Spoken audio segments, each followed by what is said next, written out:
энэ судалгаа хийх шалтгаан нь ер нь гендер суурилсан хүчирхийллийн өөр үнцгийг харуулахыг ботсон. Өмнөх судалгаанд дандаа эмэгтэйчүүдийн үнцгийг харуулж ирсэн бол энэ удаа дийлэнхэн дандаа хүчирхийлэгч нь эрчүүд байгаа гэж гарч ирдэг. Тэгэхээр зөрчилдөөндөө ойлголтыг нэмэгдүүлэх зорилгоор эрчүүдийн судалгааг авсан байгаа. 400 эрчүүдээс 18-аас 40 насны Монгол улсын одоо 8 төлөөлөөс бол авсан байгаа. Энэ судалгааг нь болохоор эрчүүд ер нь яагаад хүчирхийлэл үйлдэхийн цаана нь юу байгаа гэдгийг бол нарийн судлага хичээсэн. Ялангуяа тэдний бага насндаа юу тулсан амьдралын туршлагыг нь бас харуулахыг зорьсон.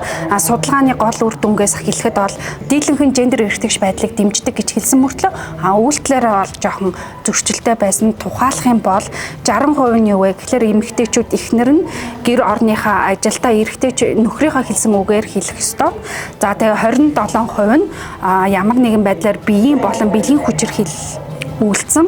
За тэгээд 50 гаруй хувь нь сэтгэл санааны хүчирхийлэл үйлцэн гэж өөртөө бас мэдээлсэн байгаамаа. Энэ судалгааны үр дүнгээр бид нэр шинэ гендер суурилсан хүчирхийллийн төсөл боловсруулж байна. Хүчирхийлэл гарсны дараа хариу арга хэмжээ авах биш, урьдчилан сэргийлэлээр анхааралж авч арга хэмжээ авч энэ зөвлөгөө боловсролын салбараар дамжуулан хийн гэж бид хэд төлөвлөгөөтэй байгаа.